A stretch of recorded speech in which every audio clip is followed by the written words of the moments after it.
Dear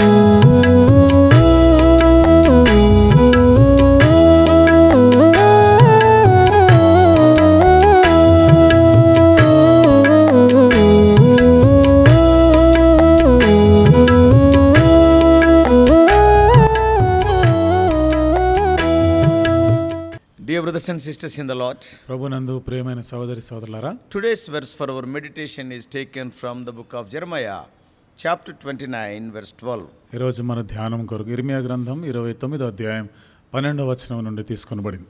Then shall ye call upon me, and ye shall go and pray unto me, and I will hearken unto you. మీరు నాకు మొరపెట్టుదురేని, మీరు నాకు ప్రార్థన చేయుచు వత్తురేని, నేను మీ మనవి ఆలకింతును.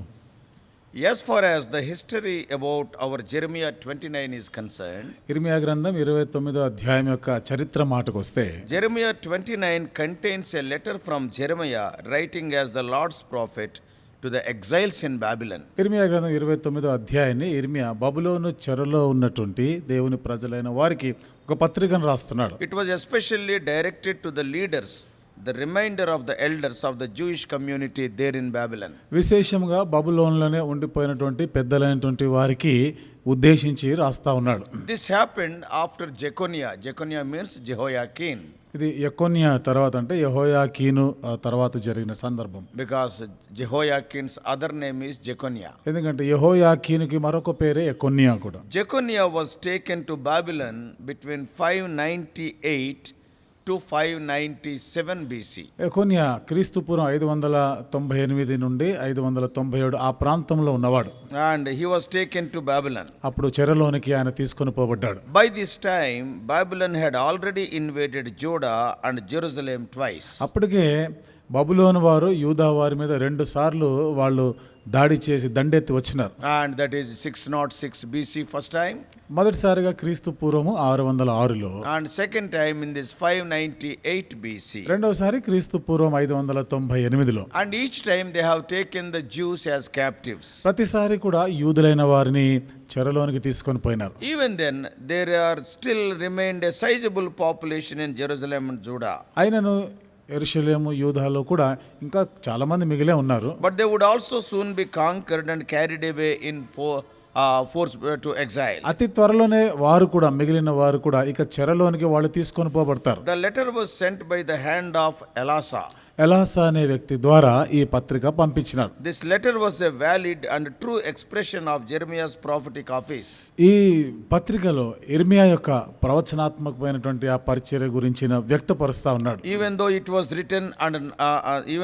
written it was not spoken. అది ఇంకా చెప్పలేదు, ఇంకా ఓన్లీ కేవలం రాయబడింది మాత్రమే. So now let us see our verse for our meditation today. అయితే నేటి దినము మన ధ్యానం కొరకైన ఈ వచనం వైపుగా మన గమనిక పెడదాం. Because what all we saw is the background of this Jeremiah 29. ఎందుకంటే ఇంతవరకు మనం చెప్పుకున్నదంతా కూడా ఇర్మియా గ్రంథం 29వ అధ్యాయం యొక్క నేపథ్యం, చరిత్రను మనం చూస్తున్నాం. So coming to our verse for our meditation, మన ధ్యానం కొరకైన వచనం దగ్గరికి వస్తాం. someone counted and said that there are more than 220 prayers in the Bible. ఎవరో లెక్కబెట్టి బైబిల్ గ్రంథంలో దాదాపు 220 కన్నా ఎక్కువగానే ప్రార్థనలు ఉన్నాయి అన్నారు. Praying is something we all do. ప్రార్థన అనేది మనం అందరం చేయగలిగేది. Prayer is the response of the soul that wants more of God. ప్రార్థన అనేది దేవుని యొద్ద నుండి ఎక్కువ ఆశిస్తున్నటువంటి వాళ్ళు చేసేది. In the Bible, బైబిల్ గ్రంథంలో prayer started from the birth of Enosh, as we read in Genesis 4:26. ఆదికాండం 4వ అధ్యాయం 26వ వచనంలో మనం చదివితే ఎనోషు పుట్టినప్పుడు ప్రార్థన అనేది అక్కడ ఆరంభించబడినట్టు చూస్తాం. It is written there in Genesis 4:26. ఆదికాండం 4వ అధ్యాయం 29వ వచనం రాయబడింది. Unto Seth, to him also there was born a son, and he called his name Enosh. Then began men to call upon the name of the Lord. మరియు షేతునకు కూడా కుమారుడు పుట్టెను, అతనికి ఎనోషు అను పేరు పెట్టెను. అప్పుడు యెహోవా నామమున ప్రార్థన చేయుట ఆరంభమైనది. Today God is not asking for long, elaborate or flowery prayers. ఈ రోజైతే దేవుడు దీర్ఘమైనటువంటి పొడవాటి ప్రార్థనలు, ముఖస్తుతి చేసే ప్రార్థనలు కోరడం లేదు. But he just expects prayers from the sincere heart. యథార్థమైనటువంటి హృదయం నుండి ప్రార్థన కోరుతున్నాడు. In the portion for our meditation today, నేటి దినం మన ధ్యానం కొరకైన ఈ భాగంలో God is inviting the Jewish people through the prophet Jeremiah to pray.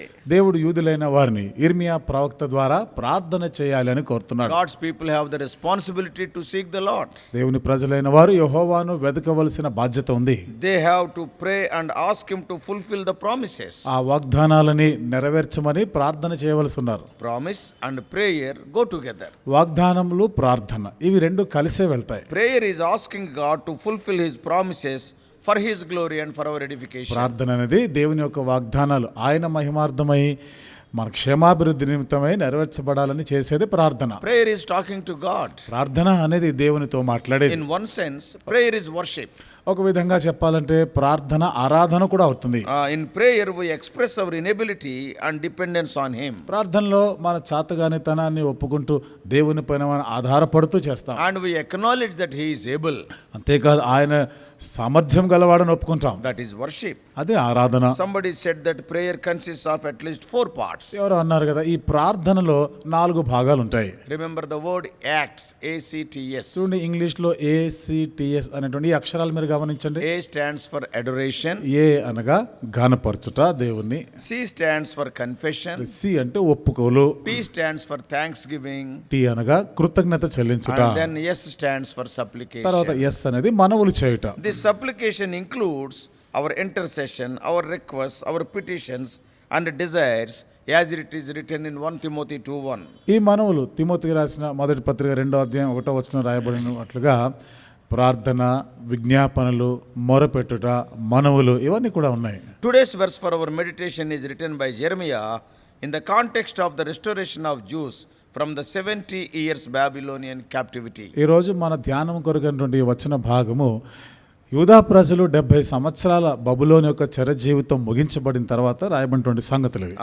దాని గురించి రాస్తున్నాడు. He is writing to them. వాళ్ళకి రాస్తా ఉన్నాడు. We know that the southern kingdom of Judah had gone to Babylonian captivity when Nebuchadnezzar invaded Jerusalem in 606 BC. దక్షిణాన ఉన్నటువంటి యూదా రాజ్యము బబులోను రాజైన నెబుకద్నెజర్ క్రీస్తు పూర్వం 606లో వారి మీదకి దండెత్తి వచ్చినప్పుడు వాళ్ళు చెరలో పోయినటువంటి సందర్భం. People like Daniel, Hananiah, Mishael, Azariah etc. went into captivity whereas Jeremiah escaped. దానియేలు, హనన్యా, అజర్యా, మిషాయేలు వీళ్ళందరూ కూడా చెరలోనికి పోతే ఇర్మియా మాత్రము తప్పించుకున్నాడు. We all know the nature of God's people. దేవుని ప్రజల నైజం మనందరికీ తెలుసు కదా. They are the people of Israel or the people of Judah. ఇశ్రాయేలు వారైనా యూదా వారైనా గాని Lord was blessing, leading and protecting them as long as they obeyed the laws of the Lord. వారు దేవుని యొక్క ధర్మశాస్త్ర విధులను అనుసరించినంత వరకు దేవుడు వారిని నడిపిస్తా ఉన్నాడు, వాళ్ళని కాపాడుతున్నాడు, వాళ్ళని ఆశీర్వదిస్తున్నాడు. It is in accordance with the Deuteronomy 28. ఇదంతా కూడా ద్వితీయోపదేశకాండం 28వ అధ్యాయం అనుసారంగా God was meeting all their needs. దేవుడు వాళ్ళందరి అక్కర్లను తీరుస్తుండేవాడు. He was fighting all their battles. వారి యుద్ధాలను చేసేవాడు దేవుడు. Our God is having a wonderful quality. మన దేవుడికి ఒక అద్భుతమైన ఒక లక్షణం ఉంది. That quality is ఆ లక్షణం ఏమిటిదంటే He fights the battle and he declares that we are the victors. యుద్ధము చేసేది ఆయనే, కానీ మనము జయశాలులం అంటాడు. He is not only our God but our Father also. ఆయన మనకి దేవుడు మాత్రమే కాదు, మనకి తండ్రిగా కూడా ఉన్నాడు. But quite often his people turn to idolatry due to the influence of their neighbors such as Philistines and Moabites. అయితే తరచుగా వారి పొరుగువారైనటువంటి మరి ఫిలిస్తీన్లు, మొయాబీలు వారి ప్రభావాన్ని బట్టి విగ్రహారాధికులు అయిపోతుండేవారు. Even people like Amorites and Assyrians. అమోరీలు, అష్షూరీలు లాంటి వారు. Even Amorites also. అమోరీలు కూడా. So God hates idolatry. కాబట్టి దేవుడు విగ్రహారాధనని ఎంతో ద్వేషిస్తాడు. So when they became idolaters, God would warn them by sending prophets with a clear message. వాళ్ళు విగ్రహారాధికులు అయిపోయిన ప్రతిసారి కూడా దేవుడు ఎంతో స్పష్టమైనటువంటి ఒక వర్తమానం ఇస్తూ వాళ్ళకి హెచ్చరిక చేస్తూ ఉండేవాడు. But often they persecuted these prophets and thus they continue to disobey God. అయితే తరచుగా వారు ప్రవక్తల మాటని పెడచెవిన పెట్టగా, లెక్క చేయక, ఎడతెగగా దేవునికి విరోధముగా తిరుగుబాటు చేస్తూ పాపం చేస్తూనే ఉన్నారు. In such a stiff-necked state, అలాంటి మెడవంచని స్థితిలో God raised their gentle neighboring nations to war against them. దేవుడు వారి పొరుగు రాష్ట్రాలు, పొరుగు దేశంలో ఉన్న ప్రజలని వీరిపైకి వారిని ఉసిగొల్పేవాడు యుద్ధానికి. As a result, the people of Israel and the people of Judah were taken into enemies' captivity. దానికి ఫలితంగా యూదావారైనా ఇశ్రాయేలీలైనా శత్రువుల చెరలోనికి పోయేవారు. When they were oppressed by the enemies during the captivity, ఆ చెర కాలంలో శత్రువుల చేత అనగారినప్పుడు they cried unto the Lord. వాళ్ళు దేవునికి మొరపెట్టారు. Then in answer to their cries, once again the Lord showed his mercy and rescued them from their land. వారు మొరపెట్టినప్పుడు దానికి జవాబుగా దేవుడు వారి ప్రార్థన ఆలకించి ఆ దేశం ఆ శత్రువుల చేతిలో నుండి వారిని It విడిపిస్తుండేవాడు. was a cyclic process in their lives. కాబట్టి వారి జీవితంలో ఇది తరచుగా జరుగుతూనే ఉండేది. The purpose of the chastening was that they might seek the Lord. వారిని ఆయన శిక్షించడానికి ఉద్దేశం ఏమిటిదంటే వాళ్ళు యెహోవాను వెతకాలని. Yeah, the purpose of the chastening is that they may confess their sins and draw near to Him. వారిని శిక్షించడంలో ఉద్దేశము వారు ఒప్పుకొని మరలా దేవునికి సమీపంగా రావాలి. So it is more of disciplining than punishing. కాబట్టి ఇక్కడ శిక్ష కన్నా కూడా ఇది క్రమశిక్షణలో పెడుతున్నాడని చెప్పవచ్చు. Same principle is explained in Hebrews 12th chapter. ఇదే నియమము హెబ్రీయులకు రాసిన పత్రిక 12వ అధ్యాయంలో కూడా So చెప్పబడింది. in the present context, it was the Jewish nation which went into Babylonian కాబట్టి captivity. ఇక్కడ ఉన్న సందర్భం ఏమిటిదంటే యూదావారు అది బబులోను చెరలోకి పోయినవారు. Now God was exhorting the people of Judah through the prophet Jeremiah to call upon Him. ఇప్పుడు దేవుడు ఇర్మియా ప్రవక్త ద్వారా యూదా ప్రజలందరూ కూడా యెహోవాకు మొరపెట్టాలి అని పిలుపునిచ్చారు. And He wanted to deliver them. ఆయన వారిని విడిపించాలనుకున్నాడు దేవుడు. Same is true in our lives also. మన జీవితంలో కూడా ఇదే సత్యం కదా. As children of God in the New Testament age, క్రొత్త నిబంధన కాలంలో దేవుని పిల్లలముగా as long as we obey His word, He will bless us. ఆయన మాటకు విధేయత చూపించినంత వరకు మనల్ని ఆశీర్వదిస్తూనే He ఉంటాడు. will be our shepherd. ఆయన మన కాపరిగా He will be ఉంటాడు. our satisfaction. ఆయన మనకి He తృప్తినిచ్చేవాడుగా will be ఉంటాడు. our sustenance and sufficiency. ఆయన మనల్ని ఆదుకునేవాడు, ఆయన చాలిన వాడుగా ఉంటాడు. But when we disobey His word, problems start in our life. అయితే ఆయన మాటకు అవిధేయులమైతే, ఆయన వాక్యమునకు అవిధేయులమైతే అక్కడ సమస్యలు అనేవి ఆరంభమవుతాయి. Many people of God fall prey to evil habits due to their lust of flesh, lust of eyes, and pride of life. చాలా మంది దేవుని ప్రజలైనటువంటి వారికి ఉన్నటువంటి నేత్రాశ, శరీరాశ, దురాశను బట్టి, జీవపు డంబాన్ని బట్టి వారు చెడు కార్యాలని చేస్తూ ఉండేవారు. In such a fallen situation, అలాంటి పతనమైన పడిపోయిన స్థితిలో ఉండగా there is no way of restoration except calling upon Him. దేవునికి మొరపెట్టడం తప్ప ఇక వారు సమకూర్చబడేదానికి మరొక మార్గం లేదు. He only can save us. ఆయన మాత్రమే మనల్ని రక్షించగలరు. Our help cometh from Him only. మన సహాయము ఆయన యొద్ద నుండే వస్తుంది. Today, ఈరోజు have you become slave to any evil habit? ఏదైనా దురలవాటుకి బానిస అయినవా? Once upon a time, you would have been following His commands. ఒకప్పుడైతే ఆయన ఆజ్ఞలను అనుసరిస్తూ ఉండేవాడివి. You were working a lot in His vineyard. ఆయన ద్రాక్ష తోటలు ఎంతో ఎక్కువగా పనిచేసేవాడు. As a result, you enjoyed His blessings and guidance in every matter. దానికి ఫలితంగా అన్ని విషయాల్లో కూడా ఆయన యొక్క నడిపింపు, ఆయన యొక్క ఆశీర్వాదాలను పొందుతుండేవాడు. You were working day and night for God and in His house. నువ్వు దేవుని కొరకు దివారాత్రము దేవుని ఇంటిలో But పనిచేస్తుండేవాడు. today, some evil habit have entered your life. అయితే బహుశా ఈ రోజు నీకు ఏదో ఒక దురలవాటు వచ్చింది. And the habit has taken you very far from God. ఆ దురలవాటే నిన్ను దేవుని నుండి ఎంతో దూరం చేసింది. Satan and the world deceived you. సాతాను, లోకము నిన్ను మోసం చేసిన. Your own flesh also acted against you. నీ సొంత శరీరం కూడా నీకు విరోధముగా పనిచేసింది. Now you are in a confused state. ఇప్పుడు అంత కలవరంలో ఉన్నావు. There is a doubt in your heart. నీ మనసులో ఒక సందేహం ఉంది. That is whether God will accept you again or not. మరలా ఇప్పుడు దేవుడు నన్ను అంగీకరిస్తాడా లేదా? I exhort you with the authority of today's verse that you can take courage. నేటి దిన వాక్యం, ఈ వచనం ద్వారా, ఈ వాక్యం అధికారంతో నేను చెప్తున్నాను, ఇప్పటికైనా నీవు సమకూర్చబడగలవు. You can take courage. కాబట్టి నువ్వు ధైర్యంగా ఉండవచ్చు. Why? ఎందుకు? Because in today's verse, the Lord Himself is inviting you to call upon Him. ఎందుకంటే నేటి దిన వచనంలో దేవుడు తానే ఆయనకు మొరపెట్టాలి అని ఆహ్వానిస్తున్నాడు. God is promising that He will answer you. దేవుడు నీకు వాగ్దానం, నీకు జవాబు ఇస్తాను అనే వాగ్దానం Then చేస్తాడు. why to continue in that fallen, unhappy condition? మరి ఎందుకని ఇంకా పడిపోయిన స్థితిలో, అసంతోషకరమైన ఆ జీవితంలో ఉండాలి? Get up from that condition. ఆ స్థితి నుండి పైకి లేవాలి. Like the prodigal son in Luke 15th chapter. లూకా సువార్త 15వ అధ్యాయంలో ఉన్న తప్పిపోయిన కుమారుని వలె Come back to the father house. తండ్రి దగ్గరికి, తండ్రి ఇంటికి తిరిగి రా. He is ready to receive you. ఆయన నిన్ను చేర్చుకోవడానికి సిద్ధంగానే The ఉన్నాడు. loving father was running while the prodigal son was walking. చూడండి, తప్పిపోయిన కుమారుడు నడుచుకుంటూ వస్తా ఉంటే తండ్రి ఏమో పరుగున వెళ్తున్నాడు. Somebody said like this. ఎవరో ఈ విధంగా చెప్పినారు, Slow are the steps of repentance, but swift are the feet of forgiveness. పశ్చాత్తాపడుతున్న వారి అడుగులు నెమ్మది అడుగు వేస్తూ వస్తాడు, కానీ క్షమించే వ్యక్తి పరిగెత్తుకొని నీ దగ్గరికి వస్తుంటాడు. He is eagerly waiting to accept you. కాబట్టి నిన్ను ఆయన చేర్చుకోవడానికి ఎంతో ఆశతో ఎదురు చూస్తా Call ఉన్నాడు. upon Him. కాబట్టి ఆయనకి మొరపెట్టు. May God help you to become active once again for God in His house. మరొకసారి దేవుని కొరకు, దేవుని మందిరంలో ఒక చురుకైన వ్యక్తిగా ఉండలాగిన దేవుడు నీకు సహాయం చేయనుగాక. May God bless you. దేవుడు నిన్ను దీవించునుగాక. Shall we pray? ప్రార్థన చేసుకుందాం.